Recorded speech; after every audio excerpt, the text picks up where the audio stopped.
Hi, this is Amber C. with Ears Radio. Today we have with us an amazing, talented man, Scott Joss, who has played, truly. Tell us a little bit about yourself, Scott. Oh my goodness, what can I say that I haven't said 1,000 times before? But I'll do it. I'll do it for you, Amber. No problem. Okay. So, quick little nutshell for those that don't know. Was Dwight Yoakam's fiddle player and harmony singer, mandolin player, and all that stuff from 1988 to 2002, and then when he disbanded that organization, went right back to work with Mr. Haggard in 2002, didn't even have a day off, really, and stayed there until he passed away. And now I'm out with Chris Christopherson. We're doing a bunch of shows. Just got back from Europe with him and got some more dates coming up in November. And you know, they're booking stuff as far out as we can see, which is great. And I've played pretty much every honky-tonk band out here in California that you could possibly name way back a long time ago. But that's the career in a nutshell. And then we also have, and I've also made a couple of records in the past, you know, Souvenirs that was produced by Dwight's producer and guitar player Pete Anderson, and A New Reason to Care, which was done the same way. And now we have this new album out that I've was kind of pushed into doing by my lovely wife, who was wondering what I was doing with the rest of my life. And it's called How Far to Jordan, excuse me. And I suppose that's what we're here to talk about. Yes, How Far to Jordan, and a great album it is.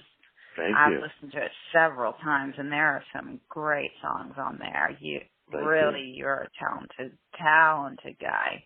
Well, you're not so bad yourself. I've watched you on the internet. I know what you're doing. Well, thank you, Scott. I appreciate that a lot. I didn't realize. I watch all that stuff. Well, I appreciate that. I'm just starting out, just trying to follow my daddy's footsteps. Yeah. But let's talk about some of your songs that you have on this new album, because I have some on there that I could listen to over and over. And one of them is You're on the Road to My Heart. That's a good one. Thank you. There is a story to that.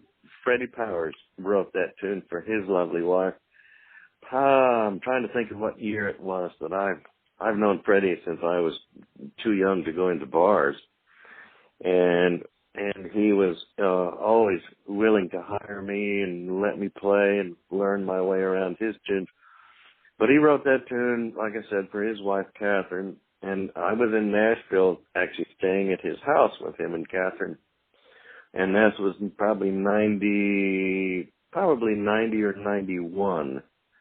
that I did that, and that tune came to life while I was there. So it's always been a very favorite of mine, and I've always Merle did it on the I Am What I Am record, but I've been doing it for years in my live shows and all that stuff, and I wanted to do it the way I heard it, so that's how it ended up on this record. It's just been one of my go-to tunes for a long time, and I owe a lot to Fred and his wife, but he was an amazing guitar player, great songwriter. I can't say enough about old Freddie Powers. Well, I can't. I could say that that's an amazing song and that's wonderful, but I just can't say enough about you. And I know that people don't like. They sometimes have a hard time taking compliments like that. Yeah, but when I was too, reading up on you, I was just. I mean, I was just in awe of all the stuff that Buck Owens' wife, one-time wife, taught you to play the fiddle. Yep, and was that kind of how you got started? It's very much how I got started. I was in about the fourth grade, and she came to our school, and there was a just Turner fiddle, and they had an assembly, with what they called an assembly then. All the kids from all the grades went to the little gymnasium, and we sat in a big circle on the floor, and she played her fiddle. And I pretty much knew at that moment that's, I'd never seen a fiddle before, I wasn't even into music or any of that. And she played that thing, and I remember she played Blue Valley Waltz and, let's see, Blue Valley Waltz, I forget what Wilk, it was probably Faded Love, and then Orange Blossom Special, all by herself, no backup, none of that. And it was incredible. It just changed my world. It was one of those moments that people talk about and you never believe about, it's like there was a light around them, or it just became very obvious to me that that's what I wanted to do. Yeah. So, and she was going around to all the elementary schools trying to drum up interest to start these little fiddle classes she wanted to do. So I, of course, was the first one to sign up for that, and that's how it started, and it's been a love affair ever since, playing that silly thing. And you started at such a young age, so your whole life has been music. And the people that you've played for, Merle Haggard, Dwight Yoakam, and you're known as the heir to the Bakersfield Bakersfield throne, and I think you should. I don't even know what that means. Actually, I called it the hair to the Bakersfield throne because of the way I used to wear my hair back. If you look at them old pictures, the hair. But I don't even know what that means. There is no, there's a Bakersfield style of music, and if there was ever an error to the Bakersfield thing, it would have to be Dwight. And so somebody made that up and printed it, and it kind of became a thing. But I'm a little softer than the Bakersfield sound, I think. I'm not quite as edgy. So I don't really know what that ever meant. I always thought it was kind of funny. Well, it's always good to have a title.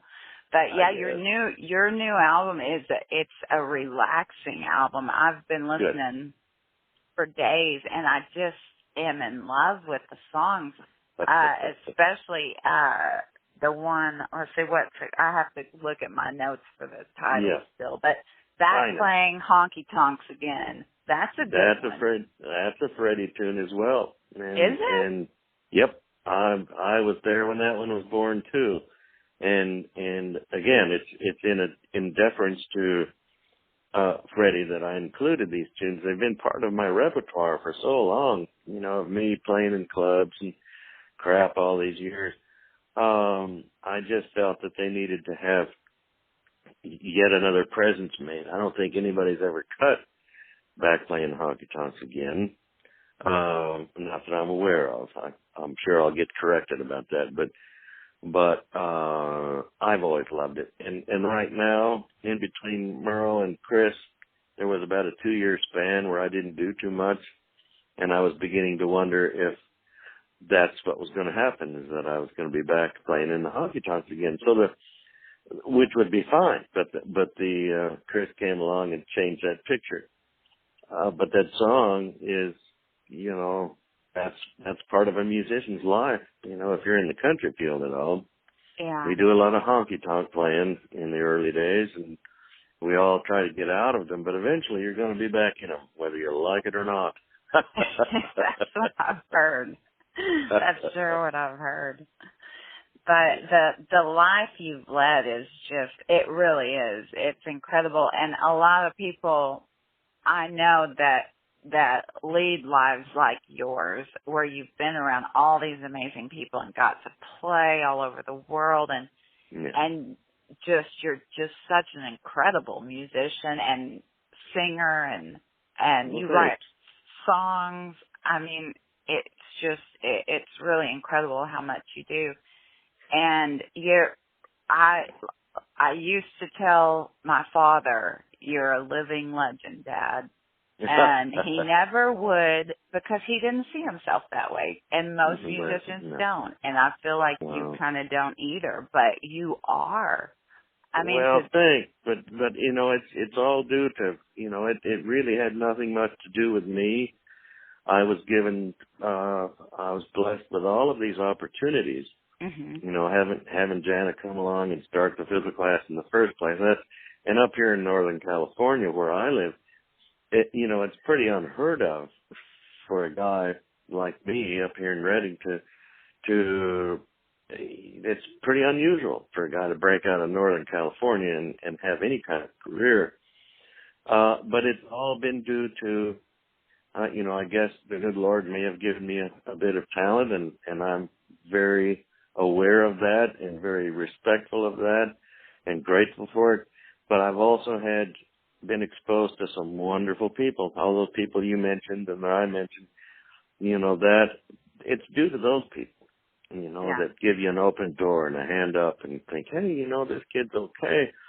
You know, these are all, I wouldn't be anything without those people, really. You know, without those breaks, I'd still be sitting here wondering what the heck I'm doing, you know. So, yeah, it really has very little to do with me when you think about it. No, I totally understand that. It's a very humbling thing, and it is a God-given. Yes, indeed. Absolutely God-given. Indeed. Gift and life. Speaking of that, and speaking of God, let's move into that. That brings me to the title tune, How Far to Jordan, which is my newest composition. I've been working on that. My father-in-law is a pastor at a church, and he has been after me for years to write what he might call a gospel tune, and I've never ever done that before. But you know, it's probably been a year ago that the title fell on me, you know, and I was thinking about the How Far to Jordan thing. And I started kind of putting that together, and I wrote two of the verses for that, and then I ran into the stump. You know, you run into a block there, and I couldn't come up with a chorus. And so it took about 6-8 months, something like that. I kind of put it on the back burner and went off to do different things. And one day I was in the kitchen talking to my wife, and I said, I said, hang on a minute. So I grabbed I got an idea. So I grabbed my guitar, and so she got to see hear the chorus get written in about 5 minutes in our kitchen. And that's about the time that this album started coming together, which of course she is responsible for as well. But that's my newest tune, and I'm very proud of it, and it's my first foray into writing something other than, you know, your honky tonk crying in your beer kind of songs that we all seem to enjoy, but I'm very, very proud of that tune. As well you should be, yeah. Speaking of a gift from God, there you go. Yeah, well, it happens. I'm a firm believer. Faith is a huge part of my life, and I have no problem talking about that on air. Me either. Yeah, because it truly is. Yep. So what do you have coming up in the future besides, you know, out promoting your new CD? Can you call them CDs anymore? I don't know what the heck to call them. I really don't album. know. Some people call them albums. Some people call them projects. Some people call them CDs. We can't call them tapes anymore because, of course, those don't exist. But I don't know. I just call it the album. But other than that, I mean, it was just released to the unsuspecting public yesterday. 2 days ago, on the 18th. So it's at CD Baby and Amazon and iTunes and all that stuff. So it'll probably sit there and sell itself, I imagine, for a little while. Judy and I we have to go off with Chris again in November for another tour back east in the eastern, probably from closer to your neck of the woods and east from there for about a month. And we're going to do that. And, you know, I still play around here locally with everybody that I can play with, just to keep my chops up and keep in the loop with everything that's going on around here in town, which right now ain't much. It's most of it burnt down here just a little while ago. Yeah. We had some hellacious fires out here, but everything's okay with that. They've got them pretty much out, and you know, there's some people that lost everything they ever had, and it's all very sad. And we've been doing benefits for those people and for the firemen. In fact, Chris is coming here next month on the 27th, so it'll be October 27th, to the Cascade Theater and do another benefit for people who've lost their everything they ever had in these awful fires we've had around here. And so that's kind of what's going on at this point. Just gearing up for the tour, gearing up for this benefit, just keeping playing. And I've been doing a lot of these interviews, so I'm very grateful for those, and I thank you for talking to me, even in the least little bit. Well, I've enjoyed it. I have to know, am I the first one to get your interview since the CD's or the album's been released? No, oh, I did one. I'm sorry. I wish I could say yes, but I'm going to be honest with you. But there's been 2 or 3, and I'm, going to do another one tomorrow up in a little community just outside of town here. But I've done 3 or 4 of these here in the last couple of days. So, no, I wish I could say that, but no, you're about the 4th one probably. Well, that's good. I'm still, at least as long as I'm in the top there, I like that. Oh, you are. That's nice to know. That's nice to know. Well, I know that you're going to be going out to the ocean with your beautiful wife. Yes, we your are. RV. Yep. And I don't want to keep you too long. I did want to ask you about one more song and the story behind it, Until We Love Again. Uh-huh. That came a long time ago. I was still working with Yoakum at that point. And it was just a shred of an idea, and I found it on an old tape that I had, that tunes that I was trying to present to Pete for consideration of my first record, and it kind of got turned down and wasn't used, and I'd forgotten all about it until I ran across the old cassette tape, so I revisited that. I don't know, it's been 3 or 4 years ago. I started kind of doing that thing again, and tightened it up a little bit, and but that's pretty much the story with that. All right. Well, I sure wish you a lot of success on this new album. I really do. People need to hear it. Go buy it. It truly is a wonderful album. I'm glad you like it. I do. I really, truly, honestly do. And it's hard to, I hate to say this way. It's hard to impress me with music because I'm like a lot of people. I just like the stuff I grew up with. But, right. That every now and then you come across somebody and you're like, wow, they've really got it. So we appreciate having you on, and certainly you are welcome on any time. If you got something going on, just let us know. Thanks, and Amber. we'll call and have a little chat. Okay. And all right, I would encourage you to keep on posting your videos and the things that you do on Facebook.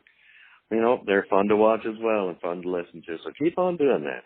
Well, thank you. I will. I really appreciate that. It means a lot. It means a lot. And this interview will be posted on my page at Amber-Seay Music after it's aired. But I will get with you and we'll talk some more about it. But for now, I will let you go. And listeners, like I said, look him up, buy his music. Scott Joss, you can't beat it. Can't beat it. Thank you, Amber. You're very kind. Very kind. Oh, well, thank you. I'm just blessed, that's all. Yeah, me too. All right. It's good to be able to say that. I agree with you. All right, Scott. Well, it's been so good talking to you. I've enjoyed it any old time. All right. Take care. All right. All right. Bye-bye. We'll talk at you later. Okay.